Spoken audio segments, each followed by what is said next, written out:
teman-teman, subscriber setia channel spesial horor yang tentu saja selalu Mimin bangga-banggakan. Buat kalian, kali ini Mimin akan membawakan sebuah cerita horor dari akun Twitter Payung Hitam yang berjudul Kos Berhantu di Jogja. Kisah mengerikan saat 3 hari pertama bersama mereka. Buat kalian, langsung saja selamat menyimak kalau kalian masih berani. Namaku Intan.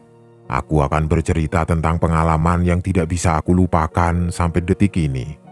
Saat aku pertama kali tinggal di kosan yang ada di wilayah Jogja. Jadi ceritanya bermula saat aku lulus menjadi mahasiswa di salah satu universitas negeri yang ada di Jogja. Awalnya, aku senang sekali bisa lulus di universitas impianku.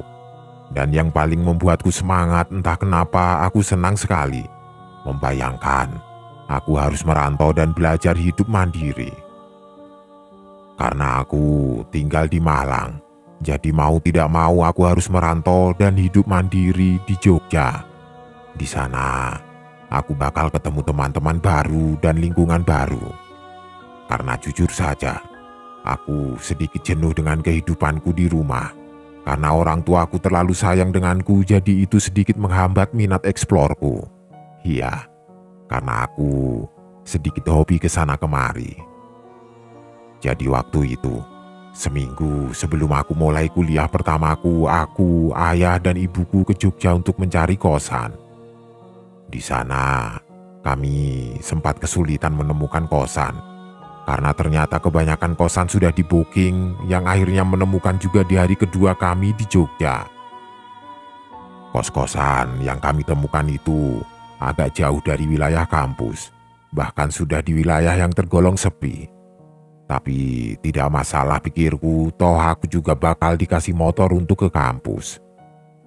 Pertama kali aku melihat kosannya, aku terbayang ini bakal sangat menenangkan. Di depan kosan ada pohon jambu dan mangga yang sangat rindang. Bangunan kosannya juga tidak terlalu besar, tapi juga tidak terlalu kecil. Ini kos-kosan khusus untuk perempuan, dan pemilik kosannya juga tinggal di dalam bangunan kosannya. Jadi segerbang dengan rumah pemilik kosannya. Pemilik kos-kosan itu ibu-ibu tua tapi belum layak juga dipanggil nenek. Jadi kalau aku perkirakan umurnya sekitar 50 tahunan. Kosan ini punya ibu itu dan dia juga hanya tinggal dengan satu bocah laki-laki yang kira-kira berumur 3 atau 4 tahunan. Yang sampai sekarang aku tidak tahu itu anaknya atau cucu si ibu itu. Jadi ibu kos-kosan menyambut kami dan mempersilahkan kami melihat kamar kos. Ternyata total kamar kos yang ada di situ ada 12, yang kosong ada 4 kamar. Tapi dari keempat kamar itu cuma sisa 1 yang bisa ditempati. Saat ditanya 3 kamar lainnya kenapa tidak bisa ditempati, kata si ibu kosannya sedang direnovasi. Padahal kelihatannya baik-baik saja. Karena aku sempat mengintip dari jendela kamarnya yang ditutup horden. Samar-samar terlihat kamar itu normal-normal saja. Tapi entahlah, awalnya aku mikir mungkin bocor atau apa kali. Jadi kamar kosan buatku kamar nomor 3. Kamar yang kosong itu kamar nomor 2, 5, dan 12.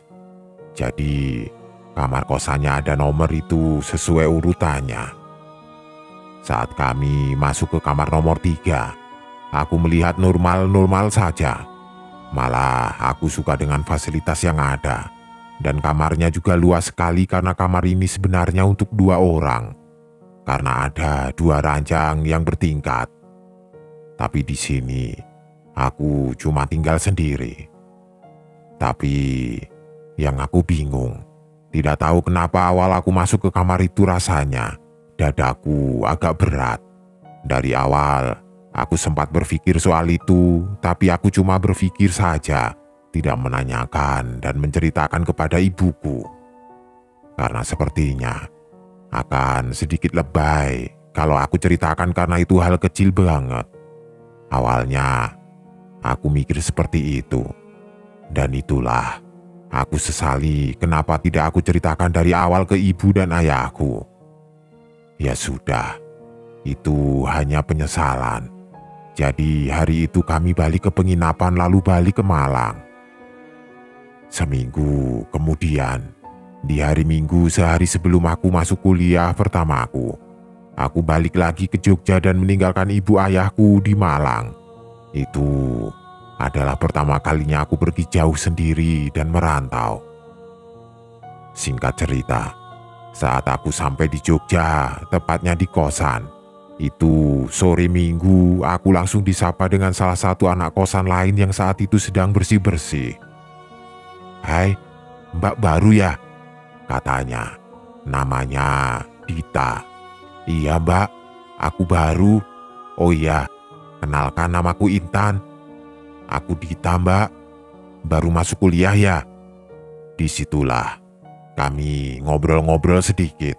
Ternyata si Dita kuliah di universitas yang sama denganku, tapi beda fakultas dan angkatan.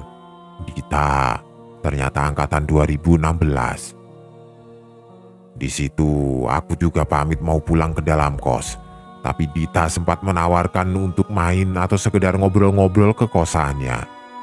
Syukurlah, pikirku, baru sampai saja aku langsung punya teman.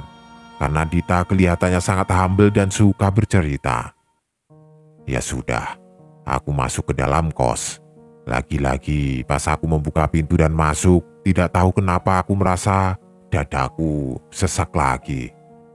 Sebelumnya, aku tidak pernah seperti ini. Tapi, aku tidak terlalu menghiraukan. Karena tubuhku yang pegel dan pengen rebahan itu lebih menonjol dari yang aku rasakan. Sampai tidak terasa, aku ketiduran beberapa jam. Lalu aku terbangun karena panik. Di sini, sampai sekarang aku tidak tahu itu mimpi atau nyata yang aku dengar. Karena aku rasakan aku terbangun karena mendengar keramaian di sekitarku. Yang seolah aku tidur di tengah-tengah keramaian pasar. Dan itu terjadi di kamarku. Saat aku bangun, semuanya hening. Tapi itu rasanya nyata sekali. Tapi aku selalu berusaha berpikir kalau itu hanya mimpi. Mungkin karena aku terlalu kelelahan di hari itu. Karena sekujur tubuhku dipenuhi keringat saat tidur, aku langsung mandi saat sedang mandi juga. Aku masih kepikiran soal mimpi itu. Apakah itu mimpi atau nyata yang aku dengar? Ya sudah, setelah mandi aku sholat maghrib dan duduk termenung karena sesak dadaku makin berasa berat. Dari termenung hingga panik yang aku juga tidak tahu kenapa aku bisa panik sendiri di kamar ini. Semakin lama, rasanya semakin aneh. Karena sesak yang aku rasakan itu sepertinya di kamar ini penuh dengan orang-orang. Sesak panas dan pengap. Padahal AC sudah aku nyalakan yang paling dingin. Dan di kulit juga rasanya dingin tapi di dalam rasanya panas. Akhirnya, aku keluar memberanikan diri aku main ke kamarnya Kak Dita, padahal baru kenal. Di situ aku tidak cerita soal itu. Aku cuma ngobrol soal hal lain saja untuk menenangkan pikiranku dari sesuatu yang aku juga tidak tahu. Karena anehnya, di kamar Kak Dita, semuanya normal. Aku berasa lebih lega di kamarnya. Sampai aku berharap Kak Dita basa-basi untuk menawariku menginap di kosannya. Tapi aku malu buat minta menginap. Tapi sayangnya, Kak Dita tidak menawari. Ya sudah, malam itu kami cuma cerita saja. Di situ Kak Dita cerita soal keseruan kampus. Dan aku sempat bertanya juga soal kenyamanan tinggal di kosan ini. Kata Kak Dita, kosan kami itu nyaman sekali. Karena lingkungannya yang ada di pinggiran kota yang cenderung tenang dan sepi. Karena jarak Sekitar 300 meter baru ada beberapa warung makanan. Dan Kak Dita juga. Cerita anak kosan di kamar lain juga baik-baik. Tapi cenderung menjaga privasi, tapi semuanya murah senyum. Tapi di antaranya, ada beberapa yang bukan mahasiswa karena sudah bekerja. Aku juga belum pernah ketemu mereka, karena mereka kelihatannya hanya di kamar masing-masing.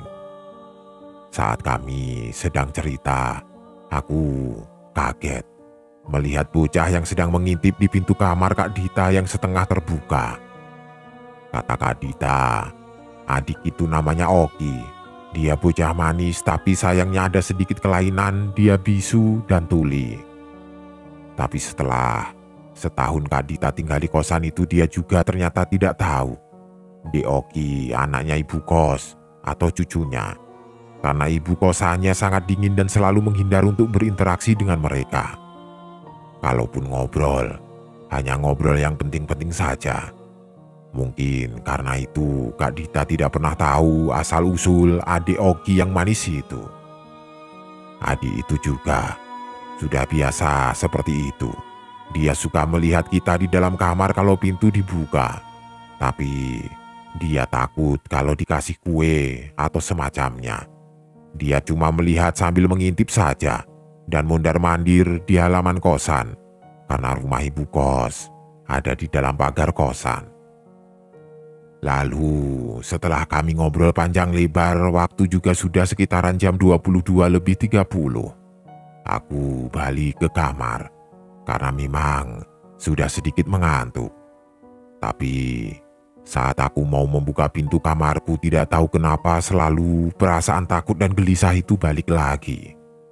Tapi aku juga tidak tahu aku gelisah dan panik karena apa. Itulah yang aku rasakan saat hendak mau membuka pintu dan masuk. Tapi apa boleh buat, Kak Dita tidak menawariku untuk menginap. Aku tidak berani untuk menerobos privasi orang lain. Jadi aku masuk ke kamar. Dan lagi-lagi perlahan dadaku sesak dan semakin sesak. Aku duduk di ranjang sambil merenungkan kenapa aku tidak nyaman di sini. Padahal baru sehari tinggal di sini. Aku melawan rasa aneh itu dan aku mencoba tidur. Tapi sebelum tidur, aku main HP sekedar melihat aktivitas di Instagram saja untuk sedikit menenangkan rasa aneh yang aku rasakan. Saat aku mulai sedikit tenang, sambil memegang HP, aku pun hampir tertidur. Tiba-tiba terdengar bunyi gagang pintu kamarku yang membuatku kaget. Karena seperti ada yang mau membuka pintu. Di sini aku diam dan bingung mikir itu apa dan siapa. Aku coba memanggil Kak Dita, mungkin saja Kak Dita yang mau masuk. Kak Dita, kakak di situ ya? Tidak ada jawaban sama sekali. Di sini aku sudah berpikir yang aneh-aneh, jadi aku tidak berani untuk mengeceknya. Tapi aku cuma diam bingung dan mikir sambil ketakutan. Dadaku masih berat dan panas, tapi ujung kakiku rasanya dingin. Aku juga bingung dan tidak tahu kenapa rasanya aneh begini. Sambil ketakutan dan sama sekali tidak nyaman, aku tetap berusaha tidur sambil terus berdoa dan menutup mata. Hingga aku sadar terbangun mendengar suara motor, yang ternyata suara teman-teman lain yang sedang manasin motor karena mau berangkat ke kampus. Karena jam sudah menunjukkan hampir jam 7 pagi. Aku buru-buru mandi siap-siap untuk ke kampus. Jam 17 sore, aku sampai di kos. Tapi kos keadaannya sepi, Kak Dita juga tidak kelihatan. Mungkin masih di luar. Aku masuk ke kamar kos lagi-lagi, tidak tahu kenapa dadaku berat lagi. Aku sudah tidak peduli lagi. Aku mandi di kamar mandi yang ada di dalam kamar kosku. Nah, di sini lagi Saat sedang mandi, samar-samar aku mendengar suara hentakan kaki dari kamarku. Aku matikan shower. Aku mendengar lagi. Itu benar-benar suara hentakan kaki yang aku ingat. Saat itu suara hentakan kakinya seolah ada orang di kamar yang sedang menari sambil marah. Karena hentakan kakinya yang memang kuat sekali menghantam lantai dan aku mendengarnya cukup lama. Shower aku nyalakan agar aku tidak mendengar suara itu lagi. Aku terduduk dan menangis sambil menahan takut yang sangat-sangat takut. Hingga suara hentakan kakinya pun tidak terdengar lagi. Karena itu, sekujur tubuhku gemetaran. Aku selalu ragu untuk keluar kamar mandi, yang membuat selama 2 jam aku di kamar mandi karena tidak berani keluar. Akhirnya, aku memberanikan diri keluar buru-buru pakai baju dan aku lari ke kosannya Kak Dita. Dan ternyata semua anak kos pada belum balik, termasuk Kak Dita. Tanpa pikir panjang, aku lari ke rumah ibu kos yang berada di belakang kosan kami. Aku mengetuk pintu dengan rasa panik. Tok tok tok tok tok. Bu, Assalamualaikum Bu. Tapi sayangnya tidak ada respon. Aku coba mengintip dari jendela apakah ada orang atau tidak. Saat aku mengintip, aku melihat ibu kos duduk di lantai dengan gaya duduk orang Jepang sedang makan di lesehan. Duduknya menghadap TV, tapi TV-nya sedang tidak menyala. Aku hanya melihatnya dari belakang. Aku coba memanggil tapi tidak ada respon sama sekali, bahkan sampai setengah jam aku memanggil. Tetap tidak ada respon. Dan ibu itu juga tetap diam hanya duduk seperti itu. Berkali-kali aku mencubit tanganku. Sambil bodohnya aku berharap ini hanya mimpi. Tapi ini memang kenyataan. Hari sudah gelap. Aku cuma duduk di kursi depan rumah ibu kos. Aku takut kembali ke kosan. Niatnya, aku menunggu Kak Dita pulang di sini. Tapi sialnya, karena terburu-buru keluar kos tadi aku lupa membawa HP. Perlahan, aku jalan balik ke kosan sambil mengintip kosan dan aku melihat Deoki yang sedang mengintip ke dalam kosku. Ya Tuhan, aku juga lupa menutup pintu kamar kosku. Sedikit tenang, karena ada Deoki. Aku jalan, tapi anehnya aku melihat Deoki mengintip ke dalam kamar kosku seperti melihat sesuatu sambil tersenyum. Aku coba memanggilnya. Halo Dek, halo. Masih belum ada respon. Dek, halo Dek. Oh iya, aku lupa. Aku coba sentuh pundaknya, dia kaget melihat aku sampai menangis dan berlari ke rumahnya. Yang aku pikirkan, Deoki melihat apa di dalam? Kenapa dia tersenyum dan kaget melihat aku ada di belakangnya? Di sini, aku pergi dengan motor sendiri untuk makan. Karena sudah sangat ketakutan, aku pergi makan ke pusat kota dan memilih tempat makan yang ramai. Aku makan. Setelah itu aku menelpon ibuku menceritakan soal apa yang aku alami. Ibuku tidak percaya sama sekali, karena dia hanya menganggap aku terlalu manja tidak bisa jauh dari orang tua. Dia hanya menasehatiku untuk menjadi mandiri di sini. Lalu aku coba menelpon Kak Dita. Ternyata Kak Dita sedang ada acara komunitasnya. Dan katanya jam 10 akan baru tiba di kosan. Saat itu masih jam setengah 9. Aku menunggu Kak Dita ada di kos barulah aku berani pulang. Singkat cerita, hampir jam 11 Kak Dita baru mengabari kalau dia baru tiba di kos. Dan aku pun balik. Aku menceritakan semuanya. Tapi lagi-lagi respon Kak Dita seperti dia tidak percaya. Dia hanya merespon dengan candaan, aku pun hanya tersenyum tipis merespon candaannya. Aku mengerti kenapa orang-orang tidak percaya. Karena sebelumnya aku juga sering tidak percaya atau pura-pura percaya saat teman atau siapapun yang menceritakan hal seperti itu. Dari sini, aku memilih diam, yang penting Kak Dita tetap bersama aku. Tapi aku sempat minta untuk menginap di situ. "Kak, malam ini aku menginap di sini ya." "Boleh, tapi di sini ranjangnya cuma satu, Tan." "Ya sudah, gini saja. Karena kakak juga belum pernah ke kamarnya Intan, kita tidur di situ saja. Kan di kamar Intan double ranjang. Bagaimana?" "Iya kak, tidak apa-apa." "Ya sudah, kakak mandi dulu ya. Nanti kakak menyusul ke kamar Intan ya." "Tidak apa-apa kak, aku nungguin di sini saja." Singkat cerita, setelah Kak Dita mandi kami ke kamarku. Lagi-lagi, setiap aku masuk di kamar ini aku selalu dadaku terasa berat lagi. Sampai kali ini sudah terbiasa rasanya. Tapi aku penasaran, apakah Kak Dita juga merasakan hal yang sama? "Kak, di kamarku pengap ya?" "Tidak, biasa saja kok. Di sini malah lebih enak, lebih luas." "Kenapa ya? Cuma aku yang merasakannya. Aku salah apa? Kenapa cuma aku? Kenapa harus aku?" Pertanyaan itu berkali-kali terpintas di pikiranku. Seolah aku ingin protes tapi tidak tahu dengan siapa.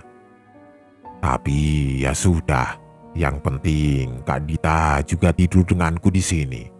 Aku tidur di ranjang bawah, Kak Dita tidur di ranjang atas.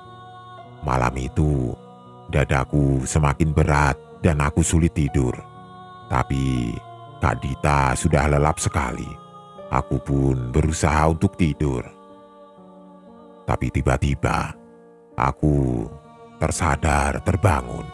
Lagi-lagi mendengar suara pedal gagang pintu lagi yang kuat sekali. Perlahan, pintu terbuka dengan sendirinya. Tapi aku pun mendengar suara dengkuran Kak Dita dari atas. Aku coba memanggil Kak Dita. "Kak, Kak Dita, Kak." Sepertinya Kak Dita tidur terlalu nyenyak. Aku bangun lalu naik ke ranjang atas dan aku kaget sampai terjatuh. Ternyata Kak Dita tidak ada. Refleks aku lari ke kamar Kak Dita. Aku ketuk pintu kamar Kak Dita, syukurnya Kak Dita terbangun dan membuka pintu. Aku langsung bertanya kenapa Kak Dita pindah. Ternyata Kak Dita pindah karena katanya kasur di atas gatel-gatel. Karena aku lupa mengganti spraynya. Itu memang spray dari kosnya yang sudah lama sekali. Lalu Kak Dita pun menawariku buat tidur di kamarnya saja. Meskipun tidur hanya di lantai, rasanya jauh lebih lega tidur di sini. Pagi aku dibangunkan Kak Dita. Singkat cerita, aku ke kampus dan selama di kampus aku berkali-kali menelpon ibuku untuk meminta pindah kosan. Tapi ibuku malah menasihatiku karena menurutnya aku tidak bersyukur dengan keadaan kosanku itu. Jujur saja, fasilitas dan keadaan fisik kos itu sudah lebih dari cukup buatku. Malah aku bakal senang dan tenang ada di kos-kosan yang lebih sederhana asalkan tidak ada teror mistis yang seperti aku alami di situ. Jam 17 sore, aku balik dari kampus. Lagi-lagi Kak Dita belum ada di kosan. Dan aku panik lagi. Tapi aku coba melawan rasa takutku. Aku memberanikan diri masuk ke kamar. Aku menunggu sesuatu yang terjadi. Tapi tidak ada yang terjadi. Cuma dadaku yang perlahan semakin berat. Di sini aku tidak berani mandi lagi saat malam atau menjelang maghrib. Aku rebahan di tempat tidur dan tanpa sadar aku tertidur hingga jam 20. Aku bangun, siap-siap untuk sholat. Setelah itu aku termenung. Mikir, bagaimana caranya orang tuaku mengizinkanku pindah dari sini. Aku coba telepon lagi, tetap tidak diizinkan. Aku mulai mikir untuk pindah secara diam-diam saja. Syukurnya Aku punya sedikit tabungan yang cukup untuk membayar kosan beberapa bulan. Saat itu, pikiranku sudah bulat untuk mencari kosan.